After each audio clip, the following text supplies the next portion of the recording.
Welcome, welcome, welcome. Don't know if we're green though, because I still have a blue circle. It is aqua. And your dog wants to be let in. I will press my mute button. No problem.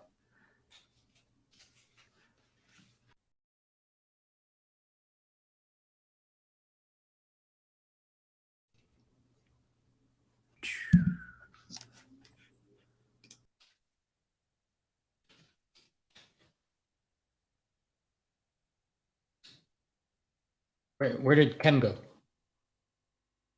I'm here. Why is your video off? It wasn't. We don't have a feed from you.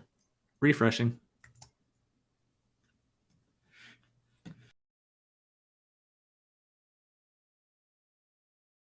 Either.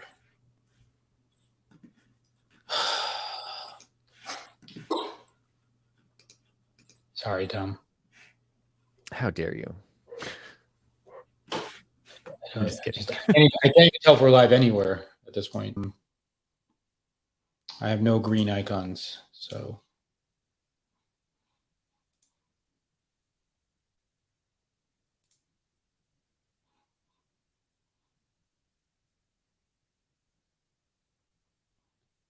Peter, we have no streaming.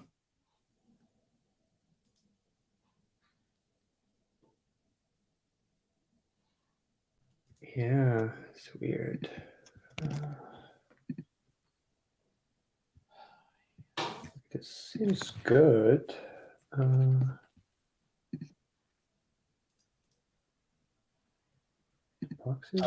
says we're streaming to his YouTube, but again, we're not streaming to the actual show.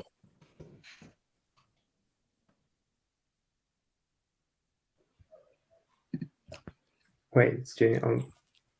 How would it be streaming on his YouTube?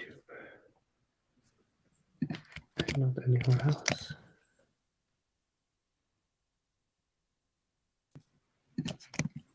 All right. Well, I don't know. It says live now twice for Ken. All right. If we're live, I don't know. I guess we can get the video off of Ken's later.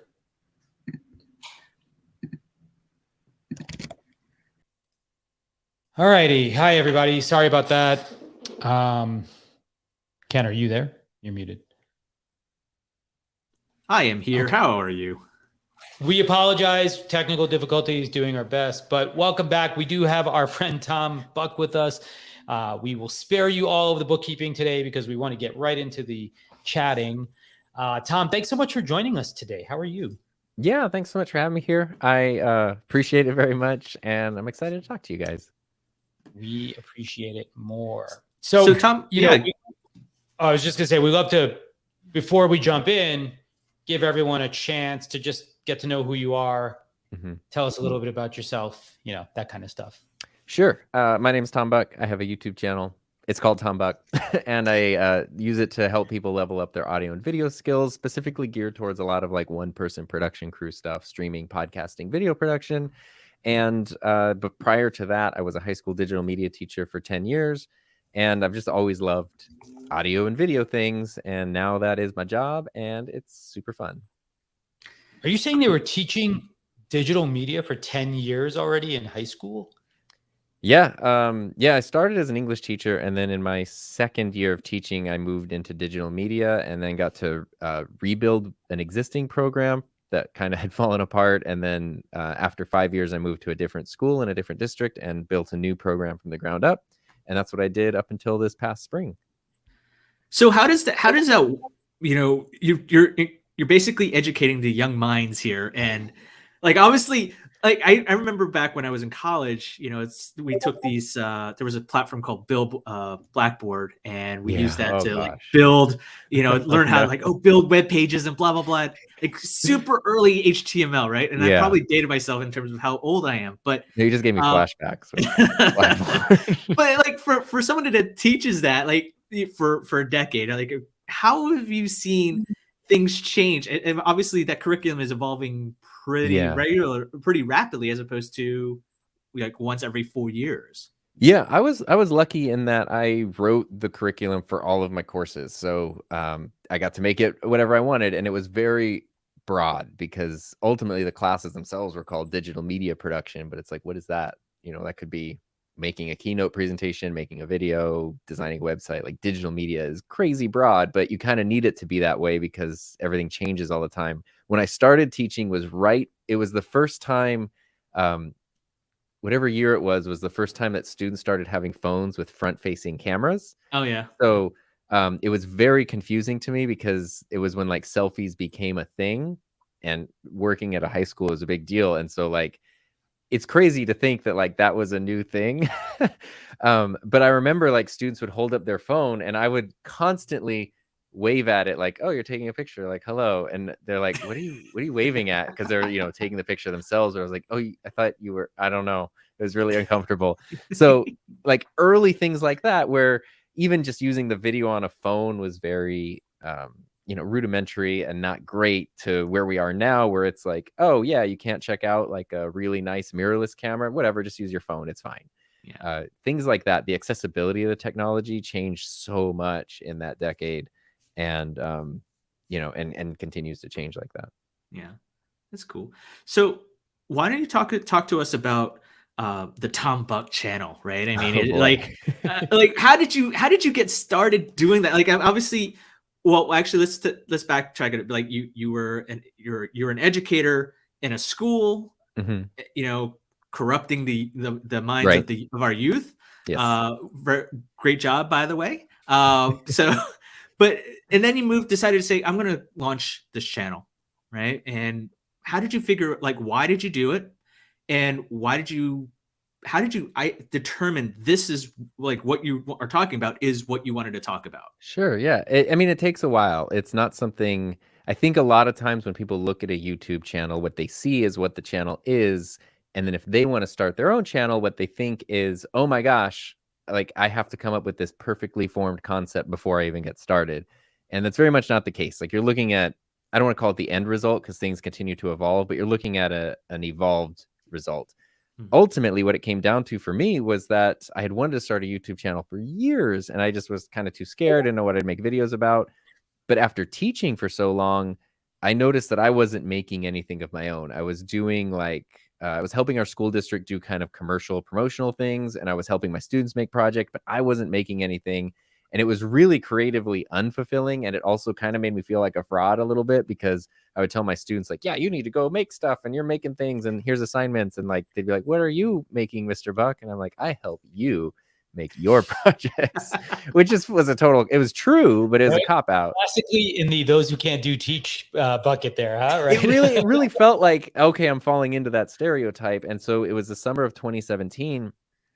I had been wanting to start a YouTube channel, and that was after I had like stumbled across Casey Neistat, and he was doing his daily vlogs and stuff, or he had finished them at that time, but he had been doing them when I found him. And that, for some reason, that was the thing that really opened it up as like feeling accessible. Like, it didn't have to be perfect.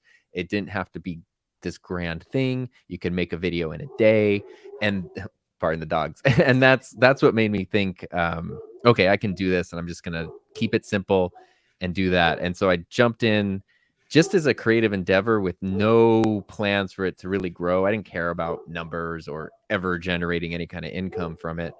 But I really liked it. I got to make videos and be creative on my own, and it was awesome. And then it just kind of organically continued to grow.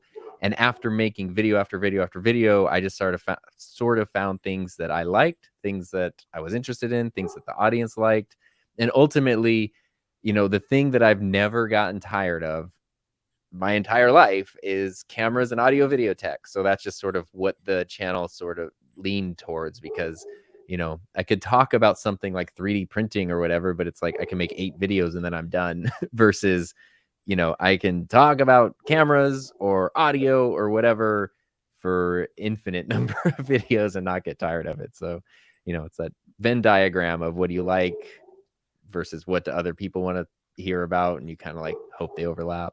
Yeah. Yeah, because there's a theory, right, that you you don't want something that you would get exhausted of doing, right? Yeah. If you're going to become a creator, right? Like I feel like too often I've heard people feel like they kind of force themselves to do something or write about something or, to make videos about something. And usually when you hear people burn out, it's because they're like, I just don't have any passion for it anymore. Like I don't love that thing anymore. Right. Exactly. It's it's a crazy thing. And I just had a train of thought and it totally disappeared. Oh, 3D printing. That was the thing. Because early on for me, I love 3D printing. It's a really fun hobby. And those were some of my earliest videos that started to kind of take off and the channel was started growing. I could make a little vlog or something and it would get 8 views, and I make a 3D printing video and it would get 500 views or 1,000 or something. It's like, geez, this is very different. But after making like 8 3D printing videos, I was kind of like, well, that's all I know. That's it.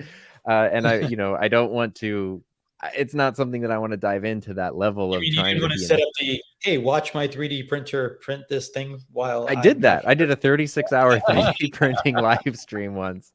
I did all that stuff and it's fun and it's great, but it was kind of like, that's it. And I'm sort of done with this as far as what I want to share. And then people are coming in asking questions like, my slicer isn't doing the G code on whatever. And I'm like, dude, I don't know, man. I'm not interested in being tech support for this. And so even though I still like it, I don't make 3D printing videos because I don't want to bring in people who think like, cool, I found a 3D printing channel. And it's like, why is he talking about a microphone? Like, it just kind of, you do need to figure out not just what is going to, I don't know, sell is a bad word, but what's going to grow an audience versus what you're actually interested in. And sometimes they're not the same. I've got a related question, Tom, like, cause, I guess like relative to that effort though, how long, just curious your advice here before you like decide to switch, right? Cause like, I feel like, early, like, most creators, you go back and look at their old stuff, right? It's usually in a different area and they, sometimes they evolve to new places, but like you're saying, like, it's like, how did you figure out like when it was time to move off of the thing versus like, maybe I just haven't like found enough inspiration or, or something else? Yeah, that's a really good question. I don't think there was a specific moment that I could point to, but what I can say is it probably was the first 1.5 to 2 years of just sort of bouncing around and experimenting stuff. So that's like a long time. I probably moved a little slower than most people would. So you could probably do it faster, but it was a lot of time of just sort of experimenting and really sort of seeing where I wanted to go and trying to find that balance of what do I want to make? What do people want to see? What's in the middle there?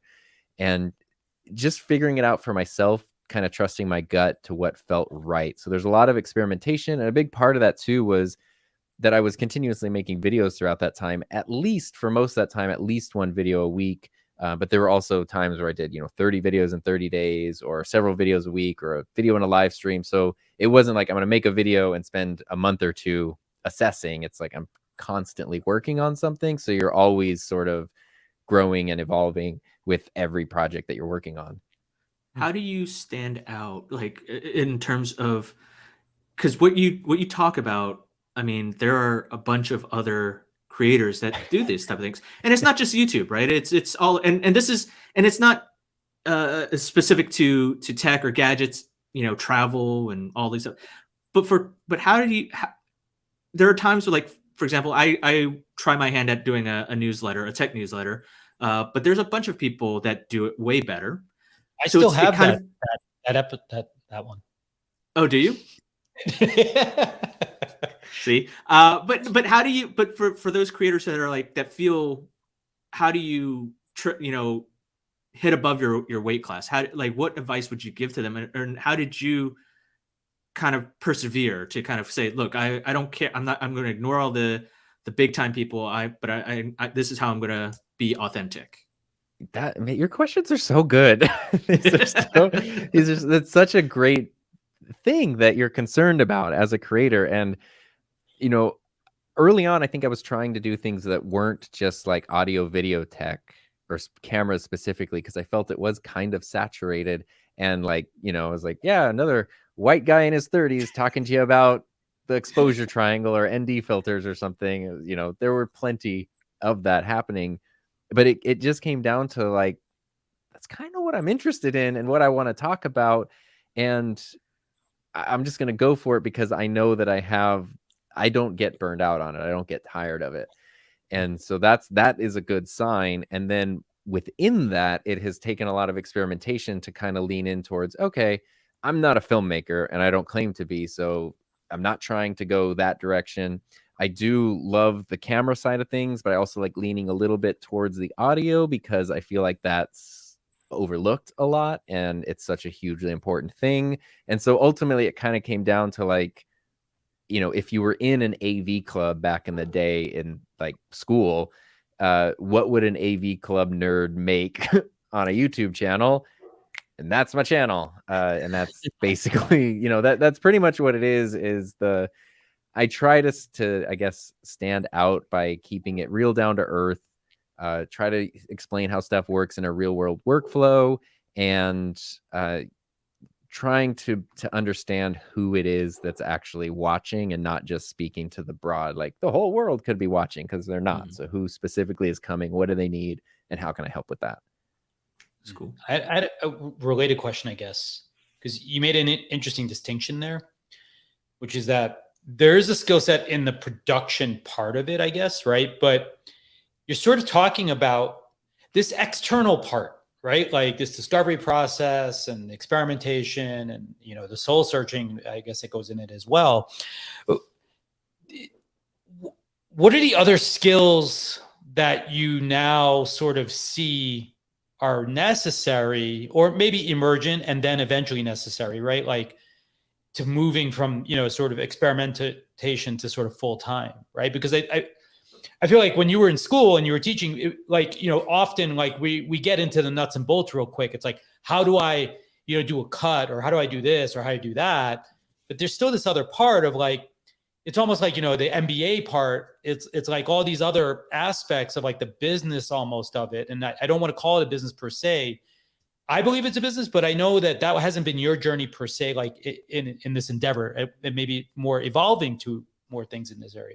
I'm just curious, what are the other skills, not like hard business skills, but just these other softer skills, right? Like that are associated. Yeah, it is a lot of communication, and that's ultimately like when I was teaching with my students, that's what I was really teaching. Like, yeah, we're learning Final Cut, we're learning how to make videos, we're learning whatever, but we're really focusing on communication. I always told my students, like, I don't care if you never edit a video again once you leave my class or my program, but what I care about is that you're able to take an idea, formulate it, communicate it clearly and effectively to your specific audience. And that's huge, because that comes with, you know, I mean, everything from, you know, communicating with brands and sponsors, having people be guests on your show, trying to just tell someone what the heck you do.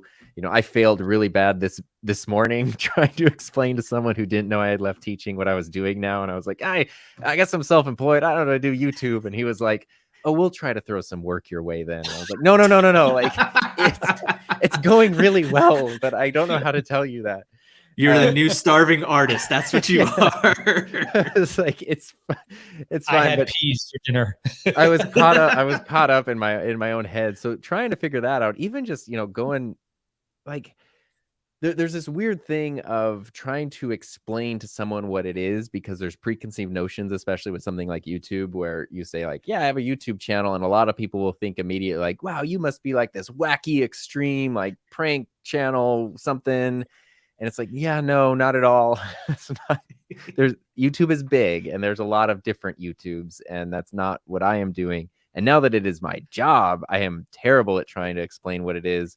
And so some of the skills along the way, I guess, to get back to the question, are, for me, it's sort of like a lot of it, I think, has to do with scale and figuring out where I want to go, because I personally am not interested in like hiring a team or getting like a studio space or anything like that. And so that means that my overhead is really low, and that I don't really need that much to sustain my relatively modest lifestyle. Like the room I'm in right now with all the expensive gear, this is my hobby, like passion room. The rest of my life is very not extravagant because this is where everything goes. And so understanding that, what is my goal? What do I need? and how can the channel help me get there was a really big part of it. And then just understanding that anything that doesn't fit in with that, I don't need to spend my time on, because I don't have that much time for things, you know? So in terms of the a lot of our, well, the people that watch our show or listen to our show or pay us some attention, they're a mixture of creators. They're also builders as well. So like obviously it's interesting to hear perspectives from like creators, what they think about builders, and builders what they think about creators. So Tom, in terms of like, you're primarily on YouTube. I mean, that's where your community is, but you have a presence all over the internet. I mean, it's like, you can't just be, oh, I'm just all in this one little neck of the woods, right? I mean, although YouTube is pretty much the neck of the woods, how do you evaluate the different technologies that are out there, right? And what advice would you give to entrepreneurs that are like, hey, we want to build these tools for you, right? I mean, it's like that. I want to create the new TikTok. I want to create the new YouTube that's tailored more towards this, as opposed to just throwing, money on a problem. Like, what kind of advice? And those are platforms. I mean, there's all these other little smaller tools, right? Inside. Yeah, like creator services type of things to help you, schedule guests, or to, help with deal flow, or for in sponsorships, monetization, distribution, all these type of things. Like, if you have an open mic to them, what kind of feedback would you give them? The creator services thing is huge, because when it comes to platforms, there's specific niche things, like a live stream interview show that can reach multiple platforms at the same time is very specific and niche. But when we're talking broader platforms, like, YouTube, I'm a guy who likes making videos, and I like making videos that are kind of long-ish, 10 to 20, maybe even 30 minutes. YouTube is my place. That's where I want to spend my time. Obviously, I'm going to be on other platforms as well, either for fun or for practicality, but I just evaluate which ones work for me. So I'm not going to be on every platform just because it exists. And I think that's important. People get overwhelmed thinking like, this new thing came out, I have to figure that out now. And it's like, do you though? Because maybe it's not for you, and that's okay. You can focus on what is for you. But the service thing is huge. Like, the thing that pops into my mind right away is rev.com, which I use for captions for all my videos. And I've been using them for years and years and years and years. Make a video, send the URL to Rev, and within usually like 12 to 15 hours, sometimes less, I get a really nice caption file that's pretty accurate, and I can upload that, and my videos have really nice captions, and then I can go in and kind of like tweak them and add in dumb jokes and stuff. Are you doing the Rev human, or like it's a human? AI? Yeah, I remember Rev, but it added up, right? Like it was pretty expensive over time. Yeah, it's $1.25 a minute. So if you're making a 25-minute video, you're going to spend $35 or something to get that video captioned. Fortunately, the channel's at a point now where it's like, this video will make $35, so I can cover that cost. But I was doing that earlier just to make the videos more accessible. Well, by the way, $35 might be like what it makes in a month, right? Like, and you're like, yeah. That's not going to make it in a day or anything. But that's like it's not going to be worth it to me to do. Yeah, that's interesting. Yeah. Well, are there specific services that you would love help with, like relative to your workflow? For my workflow, I'm too much of a control freak to delegate. It's tough. The thing that I personally struggle with the most is communication and going back and forth and checking. I have like 8 different email addresses for various things, then all the social media, and it's like I'd like to not let those things fall behind to where it's just piling up. So every day I'm trying to keep up with that, and it's tough. It's there's a lot of messages, which sounds like, oh, boo-hoo, like people are sending you messages, but you want to take the time and reply. You want to sift out, like, is this I guess the sniff test of, is this just a waste of time? Can I delete it? Is this something that I need to follow up on? Is this something I need to do now? Something I need to do later? That part takes so much time and so much brain power that it's really like, it is kind of a hurdle at the moment. And then the other thing for me, which isn't a problem yet, but could be in the future, is I've made my first couple of courses this year, which I really like, and they're pretty basic. Down the line, I would love to do a course that involves like a live cohort, basically to scratch the itch that I did, since I'm not in the classroom teaching anymore, to kind of like get my fix. But doing that, there's kind of like a customer service component, just like a community management component that I would love to do, but I don't think I'd have the bandwidth to do.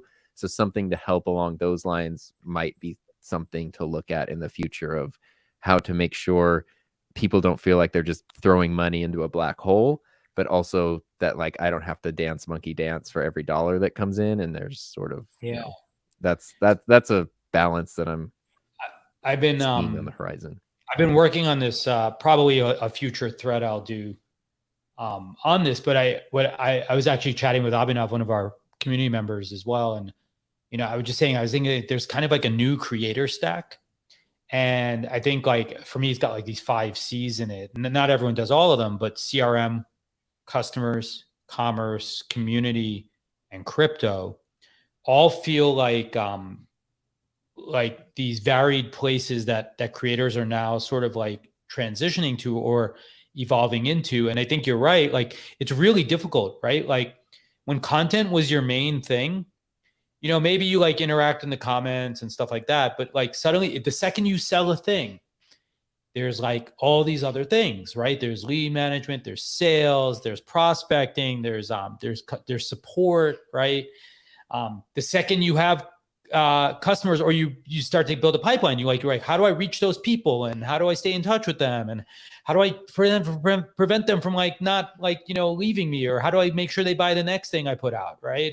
That's the CRM part. So I just feel like there's these overlapping sort of Venn diagram style like pieces that are coming into focus, I guess, right? Like on the horizon, as creators like you continue to ply your trade, but then reach into new areas, right? So I'm curious, like, of any of these. Obviously, you're sort of experimenting some with commerce, it seems. Is there any new things that you're thinking about from a monetization point of view?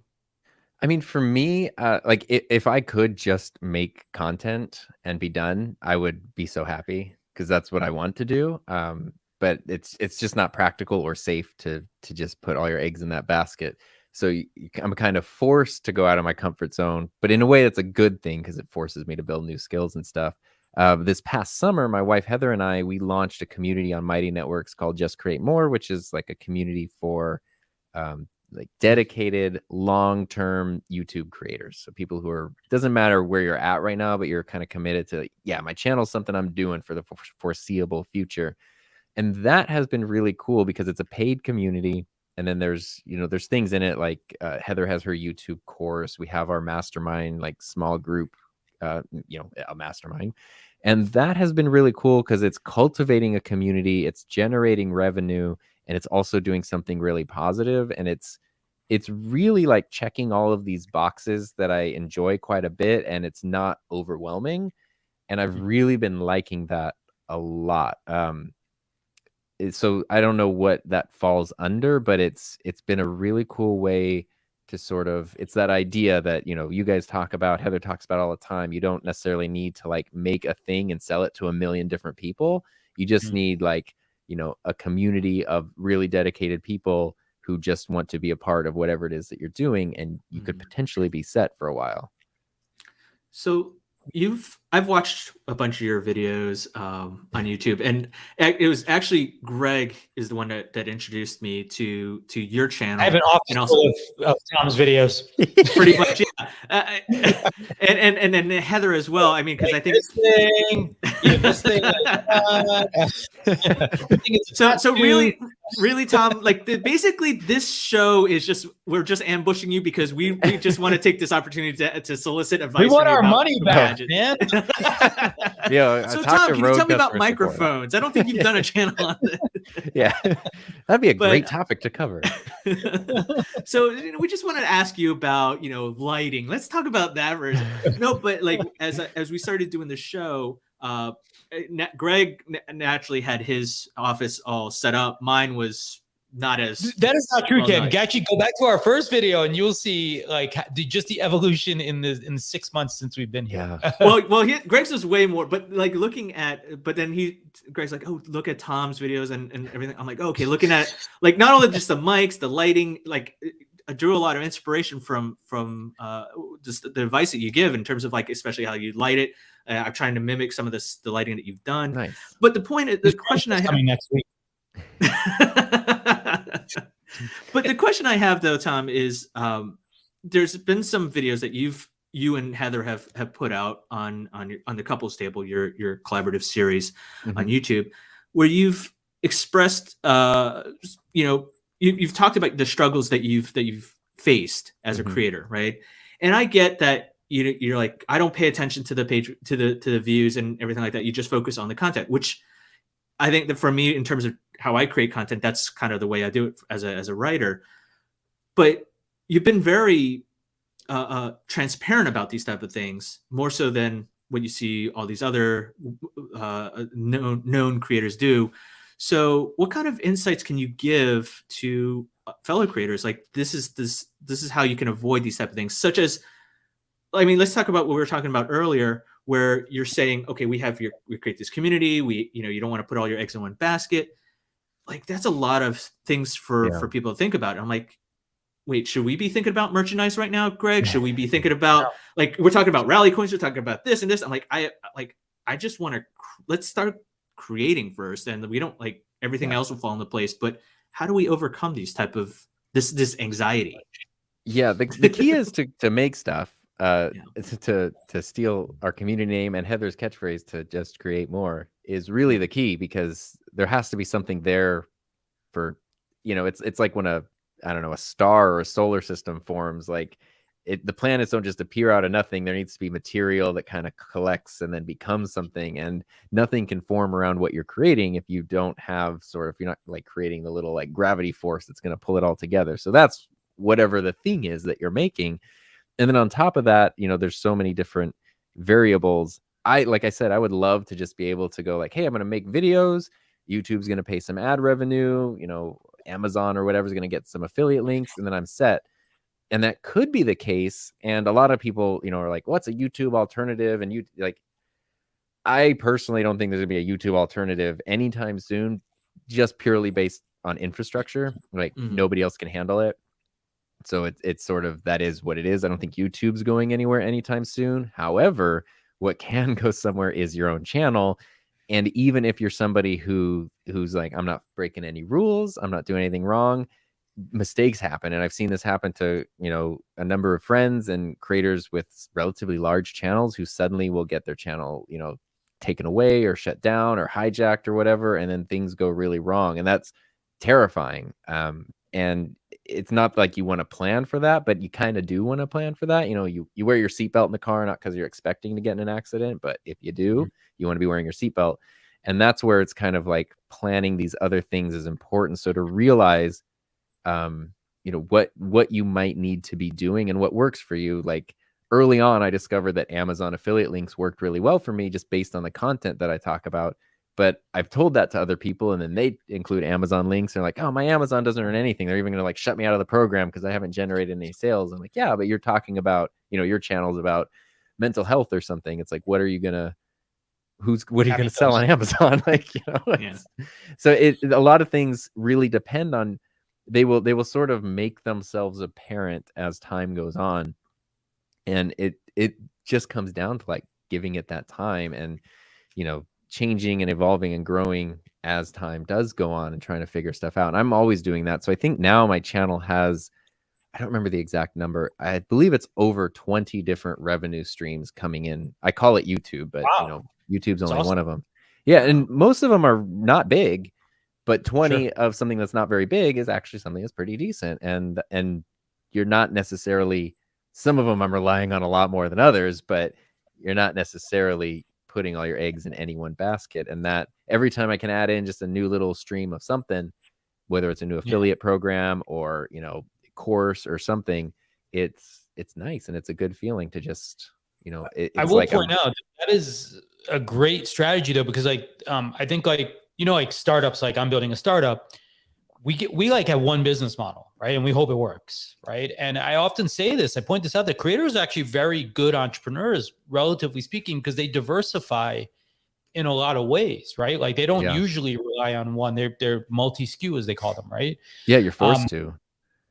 you're forced to some degree, but I think it's also a sign of like a good respect for like the opportunity and like your own need to like build something durable, right? I actually I jotted this comment down. I think this might be useful for other creators out there who are trying to get some advice potentially. But I know you've had the good fortune to work with some sponsors, and of course like just some people who just like send you stuff to check out. Yeah.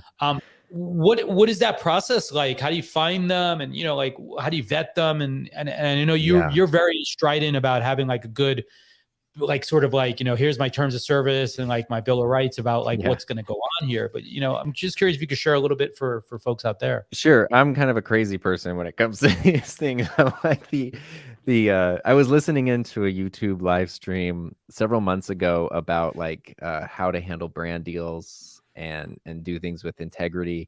And I was like, oh, this will be fascinating. And I realized that the big issue they were addressing in the stream was people who were like claiming to be sponsored when they weren't. So, they would go to like VidCon and grab something from the Canon booth and then go like, oh, look, this video is sponsored by Canon because Canon gave me something for free. And I was like, oh, this is not my world at all. Like, if anything, it's the opposite. Like I fought so hard for so long against doing anything sponsored, which is just me being a crazy person. So I'm not like saying that's a bad thing. But I didn't want my channel just be an ad. I don't want to just be the home shopping network. I talk about a lot of products and a lot of tools, but it's not because I'm trying to hawk them to someone. It's because I like them. And I think like, this is really cool. Let me tell you about it. Hey, I talked about this microphone. Now I'm talking about another one. I can compare them because I have both of them here. And then you can decide which one you like. Like, I'm trying to be useful. And that just revolves around tools because I like the tools as a hobby. And anybody, when you start a YouTube channel, it doesn't take very long before you start getting weird emails from companies you've never heard of saying like, we're the leader in photographic equipment. And you're like, I've never heard of you. I don't think you're the leader. If you have to tell me you're the leading company in the world, you're probably not the leading company in the world. And and a lot of that you just ignore. I would recommend ignoring a lot of those things because it can get very scammy. But as time goes on, there are companies that you want to work with. I talk a lot about Rode products. So, geez, if Rode reaches out to me, I want to talk about them. And you're right. All I see is the black tape. Well, yeah. So I love Rode, but I'm going to put tape over this giant logo because how many times, if I was watching the stream right now, how many times I would have read the word Rode. Right, so I was like, right before I was like, you know what? I want to find a better fix for that at the moment. Well, let's talk about that, I guess, a little bit then. Like, I'm sure you maybe are working with some brands you wanted to work with. Yeah. Like, how did you do that? Yeah. So the biggest thing, one of the best things I've ever done for my channel is create an ethics statement. And I kind of borrowed this together. I think you guys have heard me talk about this, I'm sure. But I borrowed this from a few different people, namely Kevin, the Basic Filmmaker, had like his terms. And then it was Mr. Mobile, who's like a big tech channel. He was on an episode of Marquez Brownlee's podcast, Waveform, maybe like a year or so ago. No, this would have been like 2 years ago, maybe. And they were talking about how they handle these things. And he has a crazy in-depth thing that covers how he handles travel expenses and every possible thing. And I thought, you know what, this is amazing because I have these ideas in my mind about like where I draw the line and where I don't, but it just lives in my head. So I'm going to put these out. I'm going to kind of take my idea, what I like, what I don't like, how I do things, and I'm going to put it on my website. So you can go to himynameistom.com/ethics and you can see everything that's there. And that is the one place. That's my reminder. That's where I send any potential partners. And that's also there for viewers. It's in the description of every video is a link to that. And you can totally borrow it, take it, change it, model your own thing after it. Like a lot of people have kind of copied it and created their own version of it, which is awesome. And that has been hugely helpful because the people you don't want to work with, I will send them that link and I'll never hear from them again. And then other companies will actually want to work with you more because of it, because they kind of see like you're serious about what you're doing. You're respectful of your audience. You take your job seriously as a content creator. That seems like someone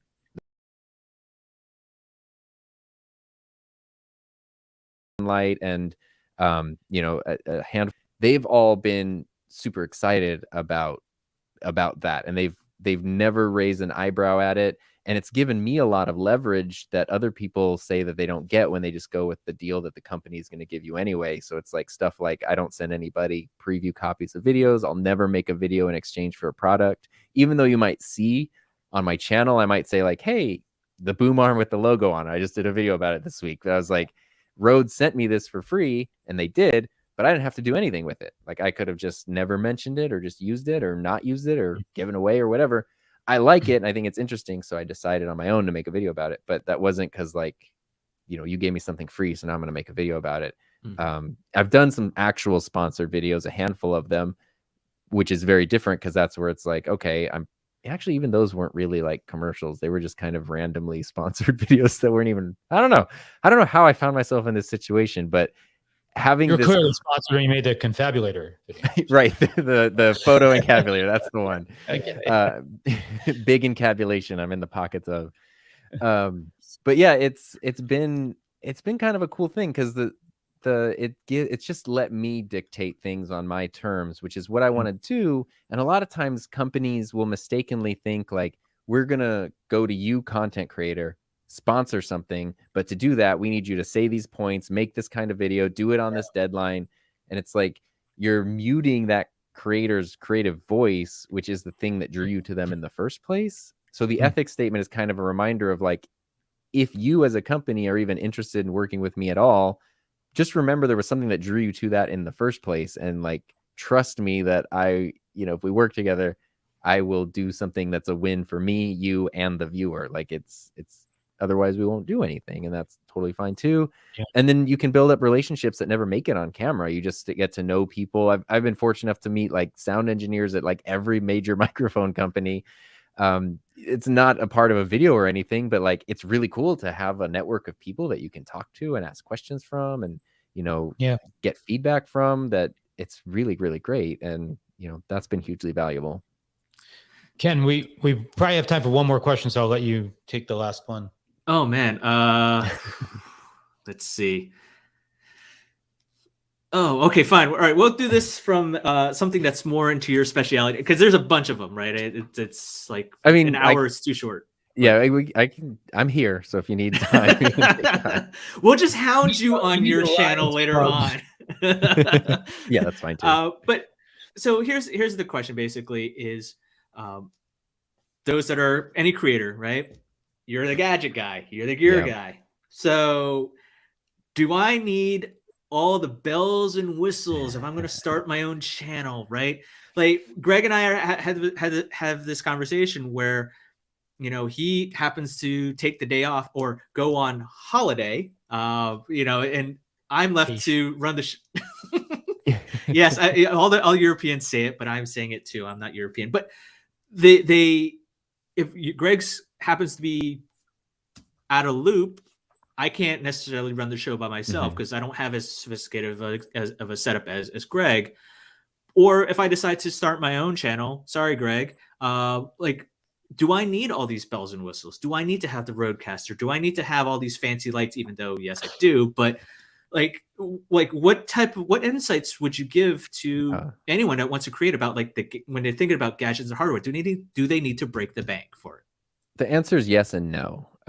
So me as an example, if you're looking at me, I love the gear stuff. So that's like, I'm going to lean heavily into it because it's fun for me. I know there are other people out there who hate dealing with gear. My wife, Heather, she's like, I want to set the camera up in one spot and never touch it again. So, you know, that's a very different thing than me, who's like, I'm going to move it here and change this and get this and add another, different approach. So you got to go with your own approach. But I do think that a lot of times the creator discussion has actually done a disservice to people because this gear doesn't matter thing comes up a lot. And it's supposed to be like this empowering, like the gear doesn't matter. It's all about your story. But it's like, honestly, no one wants to really hear your story on like a super crappy webcam. It's amazing and people will listen to it, but like it kind of sucks to do that. And it is inhibiting. So I would never say that gear should stop you. If you want to make a YouTube channel, you want to do a podcast, whatever, and you don't have a nice camera or whatever, like definitely start with what you got, your phone, old camera, webcam, whatever. But just know that it is worth the investment as time goes on. And like a big one that people ask is like, what's the best camera I should get? And the baseline I recommend is like, an $800 camera or something. You're like, what's there for $300? I'm like, nothing. You're just going to waste your money. Use your phone. Like, Right. Don't do that. Because you're not going to get a good result. People will ask that with the Rodecaster, where they're like, oh, I love everything that it does. What can I get for $150? It does all that. Nothing. Because if there was, I would use it. Like, why would I spend $600 on a thing? Good that Like, you mentioned that, because yeah. Ken is actually, make sure you use Tom's affiliate link. Tom, Yes, Rodecaster. yeah. I mean, but Tom, I'm going to send you, Tom. I'm going to send you a list of things I need you to review, so that way I can know before I can buy it, and then you'll get you commission. It's a circle of life type of thing. But I mean, but there are finer points though. So like, the Rodecaster does a lot of things. If you're someone who wants multiple inputs, you want something that records on its own and is an interface, and you can preload sound effects into, it's an amazing device. If all you're looking for is to get your XLR microphone into your computer, total overkill. Like, you do not need the Rodecaster, but you do need some kind of interface. So it's, there are different needs, and I like to advise people to work with what you got to get started, and then your specific needs will kind of become apparent as time goes on, and you'll be able to adapt. You'll notice, like, my sound isn't good. Okay, then we'll focus on your sound. My lighting needs improvement. My camera's not working the way that I want it to. And it's easier to do that than just go to like B&H Photo, max out your credit card, and have a whole bunch of stuff that you don't even know really why you have it, but your favorite creator has it. So it's, Yeah, I love that you said it that way though, Tom, because I think there's like these, like, what do they call them? Waypoints, I guess, kind of along the journey, right? Yeah. And I think it is important to remember that there is, like, you're not looking for like, there are things that do very incremental improvements, right? Like, buying like the $500 mic and the $600 mic, maybe not like, going to make like world-changing difference, right? Especially now if you're going to compress it and shove it out over YouTube or, something like that, right? But there are meaningful changes, right? Like that also, to your point, like, aren't worth buying the stepping stones for. Like, you may as well wait, right? Right. Yeah. Because like, I collect watches, right? And it's kind of a similar like thing. You basically have two extremes in the watch world. It's not that bad in the creator space. Like, there's a much bigger gradient of things that you can purchase. But a lot of the junk, like, people, when they get into watch collecting, for example, buy a lot of junky little pieces, and they're like, this is all garbage. And by the way, you can't resell it, and you'll be embarrassed to tell anyone you own it later. Right. Right. So I feel like that is true. Like, we started, I would say, not like, personally, like with our own setups, like we started in a different place, and then we knew like, I do this also for work, that it meant it was important to make the investment, right? Also, because like, I want to experience the exact kinds of problems that you would have using our stuff, right? Exactly. But I do think you're right. Like, people are, I think people get oversold on this idea. Anyone could do it. I was like, no, because it's hard to win when you're competing in a world full of ideas and creativity, to just put any garbage out there and win also, right? Like, so like, that's not good enough, right? To just get by. I mean, I always do the caveat of the gear should never stop you. Like, if you have that itch, like, please don't let the gear stop you. But at the same time, if you do have that thing that you want to put out there, you have that story that you want to tell, to a certain extent, doesn't that deserve to look and sound as good as possible? Like, isn't it worth doing that versus just a crummy webcam and an overhead orange house light with a ceiling fan that's causing a strobe light effect and bad white balance? Like, some things just... I mentioned, actually, when we were planning for the show, I had actually emailed you. I was like, do you have like a starter kit? Like, 'cause I was just curious, right? Yeah, I would do it, like, just because I think like you have like such a good insight into what could happen. And I've seen people do variations of this, like the $200 kit, the $500 kit, the $1,000 kit. Yeah. Not because they want to sell things. I think they truly are like, look, you can start for a small amount of money and don't even spend any money until you know you're going to do it. Like, can you make 10 episodes and then... Yes. Yeah. Right. Yeah. Like, is it something you don't want to give up on? That's the other crappy problem is people do is they were like, it's not that they can't start, it's that they can't, the second part is that they can't commit, right? Yes. Yeah. I think the average podcast makes it to 7 episodes before people call it quit. So it's like you got to Are you get over that. serious? Yeah. Number? So Holy if you go past episode 7, celebrate. And Well, we're at episode 24, so we did that many times over. see that, and that's, but We it have makes 0 sense to me. podcasts, though. Oh, that's also true.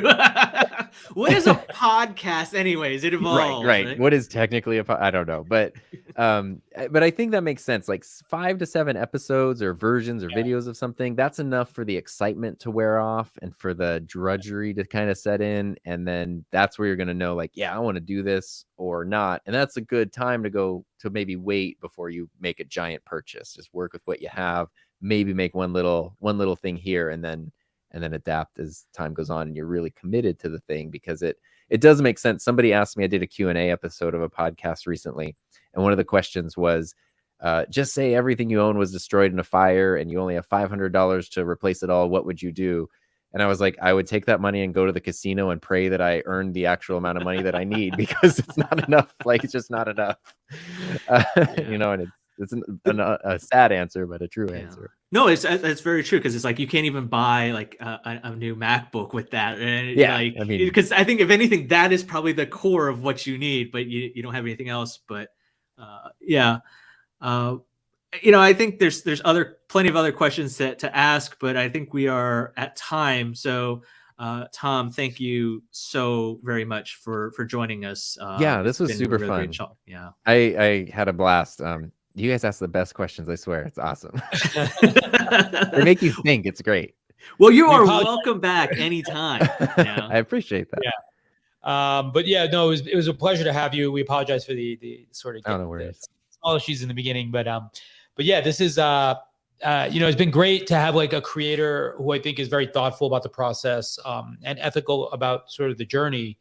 And so we really do appreciate it. And I think I would say, to give a compliment to, your wife as well, I feel like everyone benefits by having someone who's way less exuberant about something than we are. Right. Yeah. Like, oh, yeah.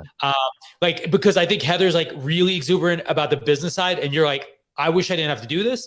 Yeah. You're really exuberant about like the gear and how to put it together. And she's like, can I just sit here and do this? Right. Yep. And I love that's actually a great thing in giving you a sounding board and being able to learn and sort of challenge, it kind of grounds you, gives you some perspective that's probably very valuable to have. Yeah, absolutely. Wow. Well, Tom, it was a pleasure. We will have the video up soon on our channel as well. Everyone, thank you so much for being here with us. Yeah, it's a pleasure. Thanks so much. Thank you. Thanks, and Ken, I guess we'll do our bookkeeping now since we didn't do it earlier. But hi, everyone. Yeah, please check out Tom's website. It's over at hi, my name is Tom.com. Excellent place to learn about some of the things going on. But Tom's YouTube channel, which I forgot to link in, great resource if you are thinking about the journey to investing, I think, in the tools to help you become and level up your game. I'll put it that way. Thank you all for being here, by the way. In case you did miss, you want to catch any of the older episodes, created.show is where our show page is. It lists all of our future episodes, everything that we got going on. We also do have, where's the other link? Do I have it? I don't have it here. We do have our AMA link going on this week, though, right? So feel free to pick up some free money. I am literally giving away money right there. AMA is the official coin. We plan to have some future benefits for it over time. So start acquiring it, because it will get you some cool things in the show itself. And so you can head over to bit.ly/AMA-drop-11. I was warned or told somehow that my naming scheme was not very secure. I don't know why. Can we adapt the AMA coin so that the more we hold, the greater our discount could be via Tom's affiliate links? So that way, maybe I could get the Rodecaster for a lot cheaper than actually what it costs. I don't think there's any amount of stacking we can do to save on the Rodecaster Pro, unless Kelly hasn't sold hers yet. I might be able to get you a Canadian one. But yeah, no, we are giving away AMA this week. We will be back on Friday for Creative Briefs, which is our news show. I don't think we have that many news articles this week. Probably need to step it up. We don't have. It's not necessarily like previous weeks we've had. It's more about the quantity. the quality of the articles this week are going to be pretty things that we really need to dive into. So What you're saying is we don't do quality. We haven't done quality in the past. I pick quality and quantity. You just, I don't know what you just throw stuff in there, right? It's like just throw it against the wall, see what sticks. That's basically the name of the game. So if you want to see us filibuster for even longer per article, feel free to tune in on Friday at 8 a.m. Pacific time for the news show. And on that note, Ken, I will say goodbye and I will see you soon. We'll talk to you all later. Bye, everybody. Cool. See you. I guess I don't have a way to make you. I don't have a way to make you the star easily. Yeah, we need to do that. All righty. Bye, everybody.